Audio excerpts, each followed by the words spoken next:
2021년 새해가 밝아온 지 오늘 벌써 두 번째 주일이 됩니다. 금년도 우리 교회의 표어가 주여 교회를 회복하여 주시옵소서라는 타이틀을 가지고 1년을 지내게 됩니다. 교회가 회복되면 신앙이 회복됩니다. 신앙이 회복되면 교회가 회복됩니다. 우리의 신앙이 잘 회복되면 가정과 우리의 삶이 회복되는 겁니다. 그러기 위해서는 지난주에 말씀드리기를 초대교회 신앙을 본받아라. 왜냐하면 초대교회 신앙이 우리 삶의 우리 신앙의 모델이 되기 때문인 것입니다. 초대교회 신앙을 잘 본받을 때 구원받는 역사가 일어납니다. 우리 삶의 치유와 회복의 역사도 일어납니다. 축복의 은혜와 역사도 일어나게 됩니다. 그래서 지난주에 말씀드리기를 사도들의 가르침을 잘 받는 신앙, 십자가의 구속의 은총을 확고히 붙드는 신앙, 그리고 오로지 기도에 힘쓰는 신앙을 가지라고 말씀을 드렸습니다.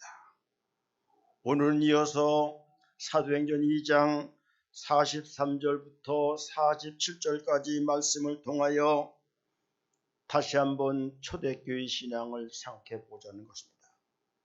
43절에 보면 사람마다 두려워하는데 사도들로 말미암아 기사와 표적이 많이 나타났다라고 말씀하고 있습니다. 하나님을 경외하는 신앙입니다. 우리 예수님을 두려워하고 경외하는 신앙입니다. 여기서 두려워한다고 하는 것은 사람을 두려워하는 것이 아니라 하나님을 두려워하는 신앙을 말씀해 주고 있습니다. 우리의 신앙과 우리의 교회가 회복되려면 하나님의 은혜 앞에 두려워서 경외하는 신앙, 그런 신앙을 가져야만 된다는 겁니다. 우리가 자녀를 키워보면요, 자녀가 부모를 두려워하고 무서워하는 자녀들이 있습니다.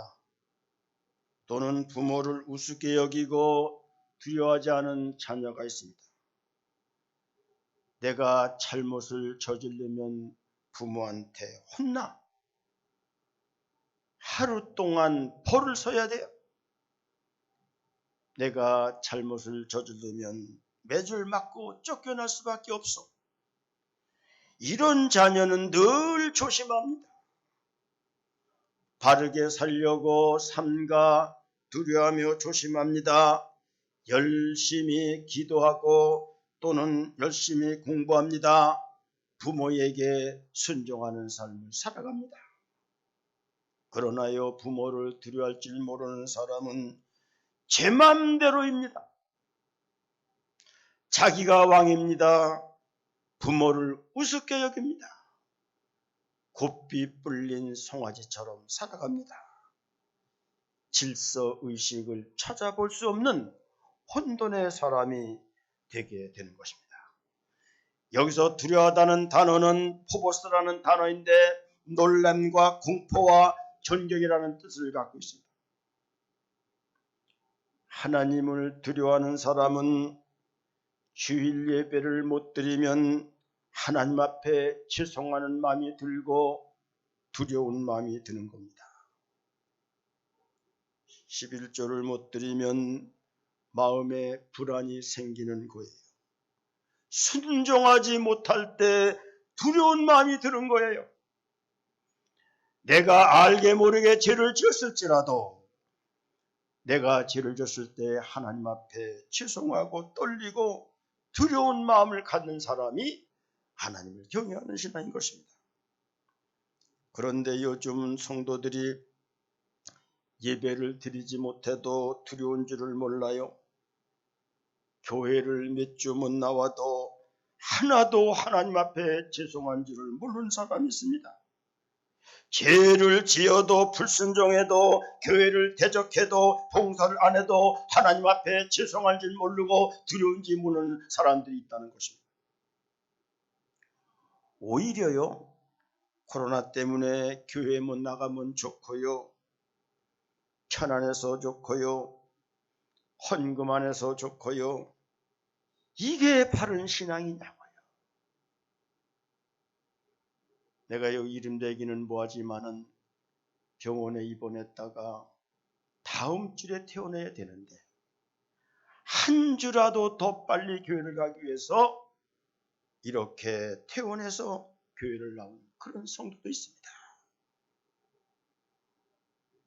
며칠 전 서임중 목사님이 이렇게 저에게 설교한 영상을 보내줘서 들었습니다.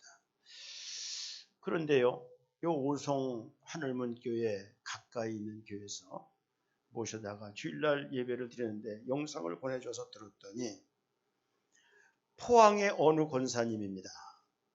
서임정 목사님이 계시던 포항중앙교회 권사도 아닌데 포항의 어느 권사님인데 가끔 전화를 하고 목사님을 그렇게 잘 섬긴다는 거예요. 지역사에서도 원래 살기도 부하고, 그래서 목사님 꽈배기가 너무나 맛있어서 좀 포장해 보냅니다.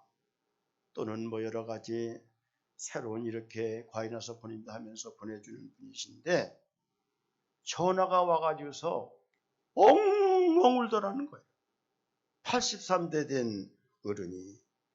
왜 그러냐고 물어봤더니 목사님, 제가 80년을 예수를 믿었는데 이렇게 예배를 드리지 못하고 이렇게 지내는 것은 처음입니다. 어떻게 이럴 수가 있겠어요? 하나님 앞에 죄송해서 베길 수가 없습니다. 주일날 주 앞에 나가지 못하면 안절부절하고 베길 수가 없습니다. 정부도 잘못하고 예배 안 드리는 교회도 잘못이고요.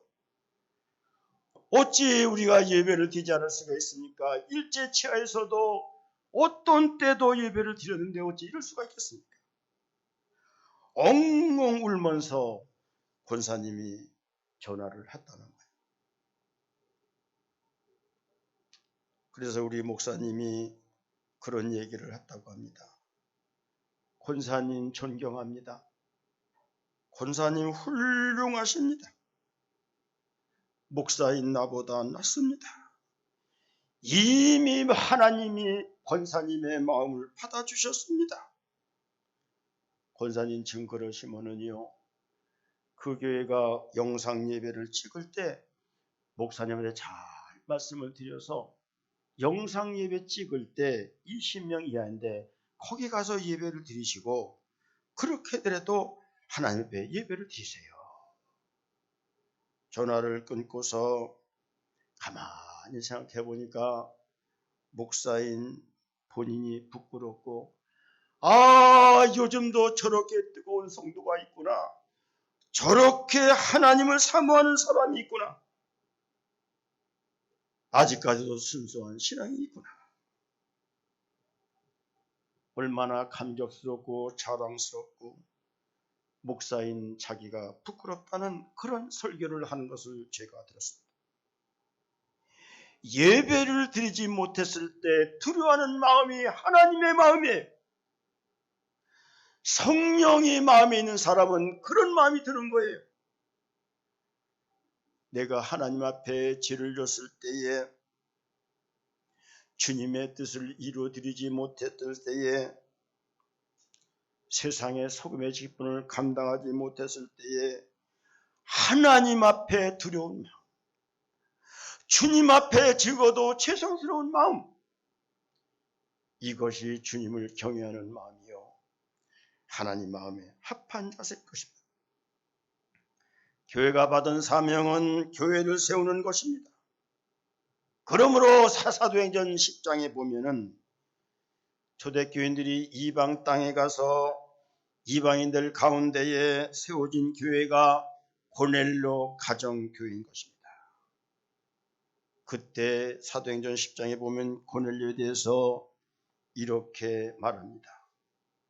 그가 경건하여 온 집안과 더불어 하나님을 경외하며 백성을 많이 구제하고 하나님께 항상 기도하더니 마침 베드로가 들어올 때에 고넬료가 맞아 발 앞에 엎드려 절하니 베드로가 입을 열어 말하되 내가 참으로 하나님은 사람의 외모를 보지 아니하시고 각 나라 중 하나님을 경외하며 의를 행하는 사람은 다 받으신 줄을 깨달았도다. 그렇게 말씀하고 있습니다. 고넬료는요, 경건한 신앙이었어요. 하나님을 경외하는 신앙이었습니다. 백성을 많이 구제하는 신앙이었습니다. 항상 기도에 힘쓰는 사람이었습니다. 주의 종을 존중히 여기는 그러한 신앙이었습니다. 베드로가 고넬료의 집에 초청을 받아 말씀을 전합니다. 설교 내용은 하나님은 사람의 외모를 보지 않습니다. 하나님은 하나님을 경외하며 의를 행하는 사람을 받아주십니다. 하나님이 고넬료의 외모를 보지 않고 중심을 보셨다는 거예요. 하나님은 교회가 하나님을 경외하며 의를 행하는 것을 받아주셨다는 말씀을 전하고 있는 것입니다. 우리가 잘 아는 대로요, 고넬료는 이방인이었습니다. 교회도 잘 모르는 사람이었고 교회 문화도 잘 모르는 사람이었습니다. 그는 이달리아 부대의 백부장이었습니다. 황제의 정예 부대의 백부장이라고 하는 것은 보통 백부장하고는 틀린 것입니다. 특별히 선발된 부대 중에 백부장이기 때문에 보통 부대장하고는 백부장하고는 엄청난 차이가 나는 사람이었습니다. 그러나 그는 교만하지 않았습니다. 완고하지도 않았습니다. 하나님을 경외하며 하나님 앞에 늘 두려운 마음을 가지고 주님을 섬기는 그런 사람이었습니다. 우리 하나님 이것을 기억하시고 축복하시고 은혜를 내려주시고 고넬료 가정에 축복을 내려주셨던 것입니다. 시편 128장을 우리는 잘 생각할 수 있어야 됩니다. 시편 128장 이렇게 말합니다. 여호와를 경외하며 그의 길을 걷는 자마다 복이 있도다. 내가 내 손이 수고한 대로 먹을 것이라. 내가 복되고 형통하리로다. 내 집 안방에 있는 내 안에는 결실한 포도나무 같으며 내 식탁에 들려앉은 자식들은 어린 감람나무 같으리로다. 여호와를 경외하는 자는 이같이 복을 얻으리로다. 여호와께서 시온에서 내게 복을 주실지어다. 너는 평생에 예루살렘의 번영을 보며 내 자식의 자식을 볼지어다. 이스라엘에게 평강이 있을지로다. 이렇게 말씀하고 있습니다. 여호와를 경외하고 하나님과 동행한 사람에게는 갖가지 하나님의 복이 있다는 거예요. 내가 수고한 대로 먹는다고 하는 것은 경제적인 복이요 산업의 복입니다. 내 아내가 결실한 포도나무 같다는 것은 아내의 복을 말씀해 주고 있습니다. 어린 자녀가 상에 들려하는 감람나무 같다고 하는 것은 자녀의 복을 말씀해 주고 있습니다. 시온에서 복을 준다고 하는 것은 교회로부터 복이 흘러나온다는 것입니다. 예루살렘의 번영을 본다고 하는 것은 영적인 복입니다. 하나님을 경외하고 하나님과 함께 걸어가는 사람에게는 이런 하나님의 복이 있다고 하는 말씀인 것입니다. 하나님과 마음을 함께 걸어가는 사람이 있는가 하면 언제나 하나님의 방향과 반대편으로 가는 사람이 있어요. 교회에서도 목회를 하다 보면은 언제나 목회자의 방향과 틀린 방향으로 가려는 사람이 있어요.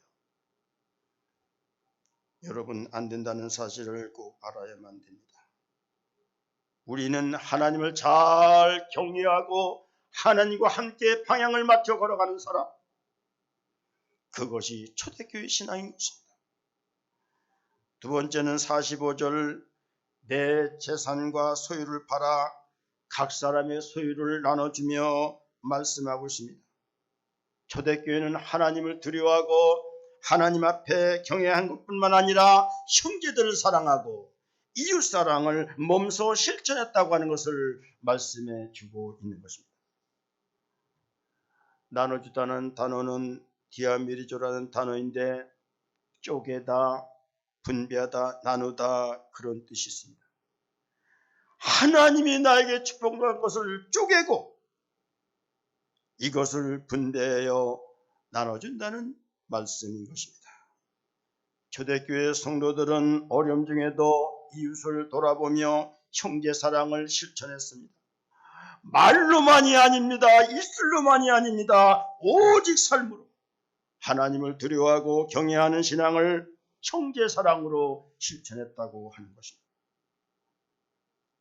우리는 새해를 맞이하면서 초대교회를 생각하고 고넬로 가정의 축복을 우리는 생각하면서 예배를 드려야 되는데, 다시 한번 10장 2절에 보면 그가 경건하여 온 집안과 더불어 하나님을 경외하며 백성을 많이 구제하고 하나님께 항상 기도하더니, 내 기도와 구제가 하나님 앞에 상달되어 기억되신 바 되었다라고 말씀하고 있습니다.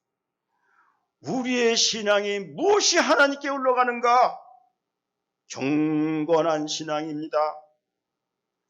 하나님을 경외하는 신앙을 가지고 기도할 때입니다. 백성을 구제할 때입니다. 그럴 때에 우리의 신앙이 하나님께 상달되고 올라간다는 말씀을 하고 있는 것입니다. 교회를 오래 다니느냐 그렇게 중요하지 않습니다. 교회에서 고위 직분을 받았느냐 그렇게 중요하지 않습니다. 경건한 신앙, 주님을 두려워하는 신앙, 백성을 구제하는 신앙, 그런 신앙을 하나님은 보신다는 것입니다. 기도는 열심히 하는데 이웃사랑이 없는 사람이 있어요. 교회는 열심히 봉사하는데 이웃사랑과 형제사랑에 인색한 사람이 있는 거예요.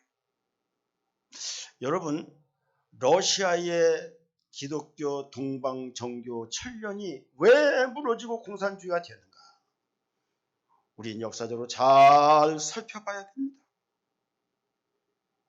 그때 당시 기독교 영주들이, 기독교 부자들이, 기독교 이 부자들이, 기득권들이 가난한 사람들을 돌보지 않고, 그들을 돌아보지 않고, 그들을 불쌍히 여기지 않고 자기들만 배가 부르고 자기들만 이렇게 살았던 거예요. 교회 와서 예배를 드리면 얼마나 천상유수로 설교를 잘합니까? 얼마나 기도를 미사오기를 써가면서 설교를 잘하고 기도를 잘합니까?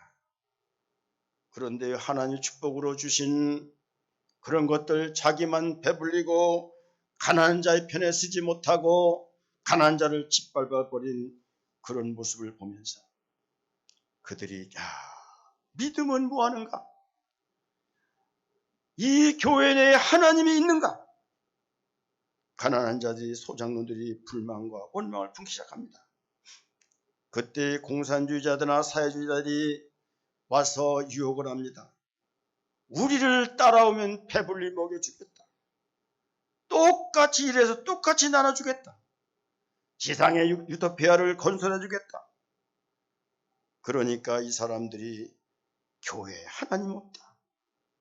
차라리 우리를 배불리 먹여주는 그곳으로 가자. 그러므로 기독교를 떠나서 공산주의로 갔던 거예요. 물론 공산주의 사람들이 속인 것이지만 그렇기 때문에 공산주의로 가버리고 말은 거예요. 여러분이요, 기독교가 부패하면, 타락하면, 기독교가 선교 안 하면 거기서 뭐가 쏟아나는지 아십니까? 독버섯이 솟아나고 공산주의가 생기고 세주가 생기는 거예요. 그냥 생기는 게 아닌 거예요. 우리 기독교는 깊은 반성을 해야 됩니다. 초대교회의 모습으로 우리는 돌아가지 않으면 이 사회는 공산주의, 사회주의로 넘어가 버리고 마는 거예요. 하나님이 우리에게 축복하신 것은 그냥 축복한 것이 아니라 선교의 사명을 다하라, 구제의 사명을 다하라. 그렇기 때문에 우리에게 하나님 축복하신 거예요. 며칠 전에 보성의 그 하늘문 교회에서 WCC, NCCK 그 세미나가 있다서 제가 가고 왔습니다. 근데 그 영상을 틀어주는데요. 그 미 대사관에서 화염병을 던지면서 프랭카드를 들고 미군 철수하라, 보안법을 철폐하라 하는 사람들을 가만히 조사를 해봤더니 그들이 어떤 사람이냐 하면은요, 자기들이 배고파 견딜 수 없을 때에, 정말로 의지할 곳 없어 잠자지 못할 때에 저 공산주의자들이, 좌파들이, 사회주의자들이 먹을 것을 주었고요, 입을 옷을 주었고요, 외로울 때 힘이 되었고요, 그러므로 그들을 따라갔대요. 그래서 오늘날 자기들이 이렇게 됐다는 거예요. 우리 기독교는 정말로 반성해야 됩니다. 하나님의 교인들을 축복하면서 선교 사명을 주셨건만 선교 안 합니다. 가난한 자에게 밥을 먹이지 않습니다. 헐벗은 자에게 옷을 주지 않습니다. 오직 큰 교회는 교회를 크게 만들어서 내가 큰 교회 목사다, 내가 큰 교회를 건설했다, 자기 왕국을 세우는데 앞장서고 있는 거예요. 교회에서도요, 잘 사는 성도들 헌금 안 합니다. 부자의 특징은 하나님께 인색하다고 하는 거예요. 여러분 잘 기억하세요. 지금 가난하게 살지라도 천국에서 영원히 부자로 살 사람이 있습니다. 그러나 이 땅에서 배 두드리며 부자로 살다가 죽어서 영원한 불 속에 들어갈 수 있다는 사실을 우리는 놓쳐서는 안 됩니다. 우리 기독교 20년사를 잘 되돌아보면요, 기독교의 문제점 3가지를 우리는 기억하게 됩니다. 첫 번째가 배타주의입니다. 성경에 나오고 있습니다. 요나가 니느웨에 가서 하나님의 말씀을 전하라고 하나님의 말씀에도 불구하고 이방인들이 구원받을 수가 없습니다. 이방인들이 천국에 들어갈 수가 없습니다. 이방인들이 복을 받고 복을 받는 것을 나는 견딜 수가 없습니다. 그러므로 말미암아 니느웨를 가지 않고 다시스로 가다가 풍랑을 만나서 엄청난 고통을 당합니다. 유대인들 보세요. 이방인들을 멸시하고 침을 뱉었습니다. 그들이 복음을 받을 만한 자격이나 신분이 안 된다는 것이었습니다. 그러므로 말미암아 복음 전파가 막아지지 않았습니다. 우리 기독교가요, 세상 나라와 너무 동떨어진 것이 있다는 것을 우리는 기억해야 됩니다. 어떻게 보면 배타주의, 어떻게 보면 편협주의에 빠져서 전도를 막고 있다는 사실을 우리는 기억을 해야 되는 거예요. 두 번째는 20세기 들어와서 기독교 우월주의입니다. 이것이 교회를 부패하게 만들고 타락시켰다는 거예요. 하나님의 축복으로 잘 살게 되었을 때에 우월주의에 빠졌습니다. 가난한 자를 돕지 않았습니다. 겸손하지 않았습니다. 선교하지 않았습니다. 이것이 기독교를 부패하게 만들었다는 거예요. 이것이 세상 사람들이 교회를 등지게 하는 그런 결과를 만들어냈다는 거예요.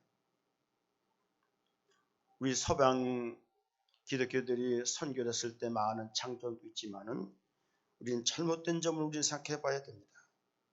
이 기독교가 나가서 선교를 할 때에 소위 3C를 말합니다. 크리스티애너티 기독교가 들어가서 커머시얼, 상업주의, 약탈하고 경제를 약탈했다는 거예요. 그래서 코로니 식민지를 만들었다는 거예요. 기독교가 들어가서 경제를 약탈했고 그 나라 경제를 침탈했고 식민지를 만들어서 뺏어다가 다 자기 적사는 나라를 만들었습니다. 그래서 지금 제3세계가 서방 나라가 선교 오는 것을 꺼리고 그렇게 지금 저항을 하고 있는 것입니다. 사랑하는 성도 여러분, 왜 기독교가 들어가는데 상업주의가 들어갑니까? 왜 식민지가 들어갑니까?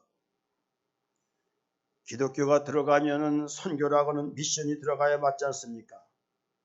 서비스라고는 섬김과 봉사가 들어가야 맞지 않습니까? 힐링과 치유와 능력이 들어가야 맞지 않습니까?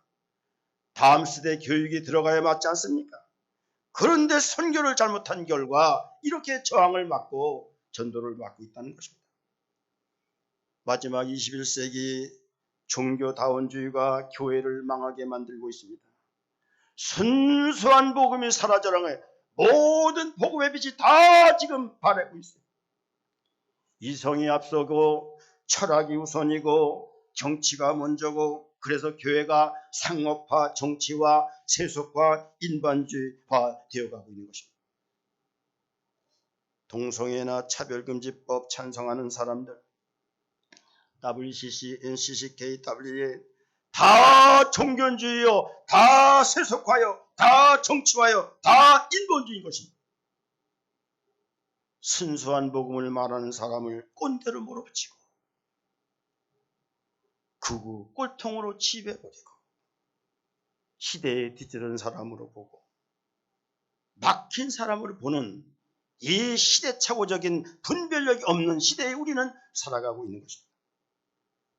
그러므로 저는 여러분에게 순수한 복음을 전하려고 오직 예수 하나님의 영광을 외치는 이유가 여기에 있는 것입니다.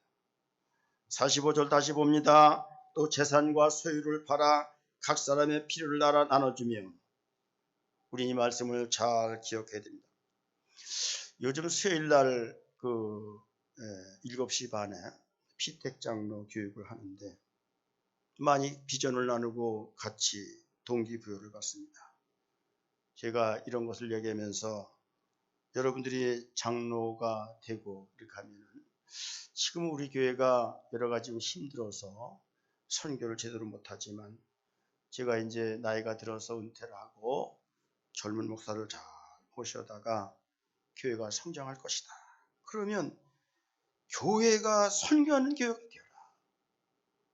나눠주는 교회가 되어라. 그 두 분들이 저보다 더 열정이 넘치고 목사님 맞습니다, 그렇게 해야 됩니다 하면서 그냥 더 기뻐하는 거예요. 그렇게 지금 공부를 하고 있습니다. 그렇습니다. 마지막 세 번째는 초대교회 하나님을 찬양했습니다. 47절에 보면 하나님을 찬미하며 떠온 백성에게 칭송을 받으니 주께서 구원받는 사람을 날마다 더하게 하시라고 말씀했습니다. 하나님께 영광 돌리는 삶, 하나님을 영화롭게 하는 삶. 찬미하다는 단어는 찬양과 높임과 추천과 전도라는 뜻이 있습니다. 우리가 가져야 될 신앙은요, 주님을 높이는 거예요. 주님을 잘 영화롭게 하는 거예요. 어떻게 하면 나의 찬양을 통하여 주님을 높일까? 어떻게 하면 나의 기도를 통하여 주님을 높여드릴까? 어떻게 하면 나의 전도와 나의 삶을 통하여 하나님을 높여드릴까? 어떻게 교회를 잘 섬겨서 주님이 기뻐하시고 주님이 영광 받으시는 그런 교회를 만들까? 이게 주님을 찬양하는 거예요. 사랑하는 성도 여러분, 2021년 다른 거 없습니다. 어떻게 하면 내 신앙을 통하여 주님을 높여드릴까? 내가 기도할 때 주님 높임 받습니다. 내가 감사하고 찬양할 때 주님 높임 받습니다.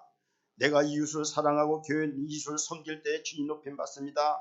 하나님의 말씀을 잘 전파할 때 주님 높임 받는 거예요.